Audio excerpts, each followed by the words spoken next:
Halo, Assalamualaikum warahmatullahi wabarakatuh. Jumpa lagi di channel Ceknis, Cikgu Anis. Hari ini kita akan berdiskusi bersama tentang fungsi inverse. Nah, apa sih fungsi inverse itu?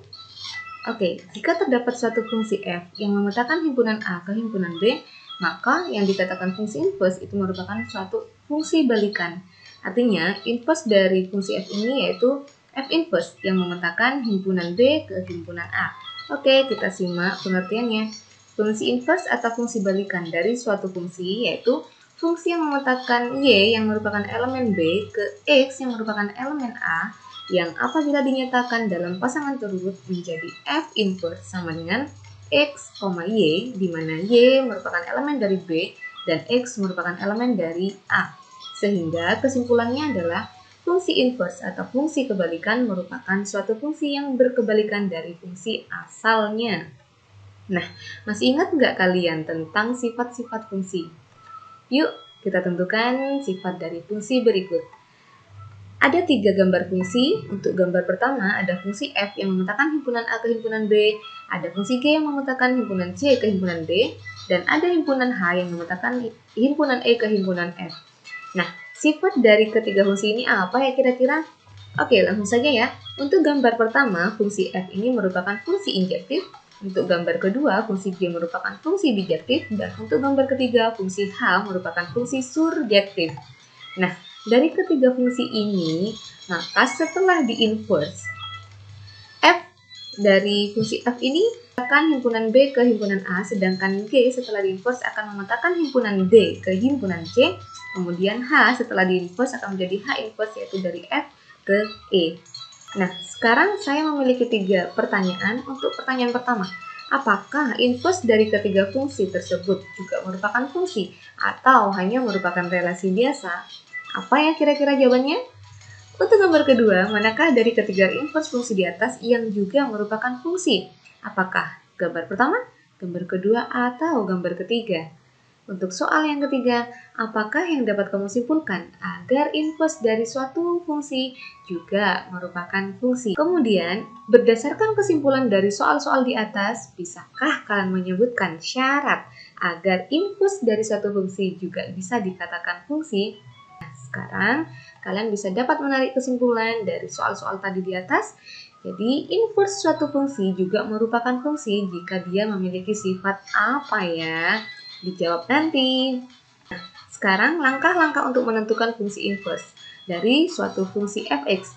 Yang pertama, kita harus memisalkan fx dulu menjadi y, kemudian yang kedua, variabel y atau fx merupakan persamaan yang memuat variabel x. Kemudian langkah ketiga, ubah dulu persamaan x ke dalam persamaan yang memuat variabel y.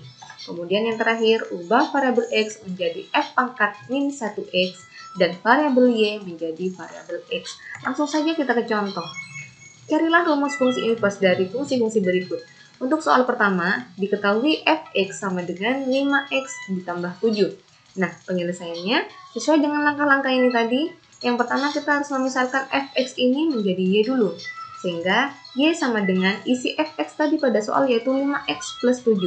Nah, kemudian langkah berikutnya adalah kita harus menjadikan persamaan x ke dalam suatu persamaan yang memuat variabel y. Sehingga kita jadikan x sama dengan, maka x sama dengan y dikurangi 7 dibagi 5. Sehingga langkah yang terakhir yaitu kita menjadikan f pangkat min 1y sama dengan y min 7 per 5. Artinya x ini hanya kita ubah ke f pangkat min 1y.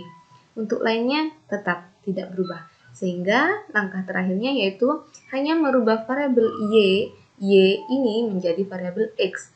F pangkat min 1, kemudian y-nya kita ubah menjadi x, y di sini juga kita ubah menjadi x, dan lainnya tetap. Selesai. Oke, kita jawab untuk soal yang kedua. Diketahui fx sama dengan 4x ditambah 3 per 7x dikurangi 2, di mana x tidak boleh sama dengan 2 per 7. Kita memisahkan y sama dengan fx. Maka y sama dengan fx-nya tadi apa? Fx-nya tadi adalah 4x ditambah 3 per 7x dikurangi 2. Oke, sekarang kita kalikan silang ya. Y kali 7x yaitu 7xy. Kemudian y kali negatif 2 yaitu negatif 2y sama dengan 4x plus 3 dikalikan 1 tetap saja 4x plus 3. Nah, kemudian yang memuat variabel x yang ini kita kumpulkan di ruas kiri, sedangkan yang tidak memiliki variabel x kita kumpulkan di ruas kanan. Diperolehlah 7xy dikurangi 4xy dengan 2y ditambah 3. Kita keluarkan x-nya ya, kita faktorkan. Kemudian menjadi x, buka kurung artinya x kali.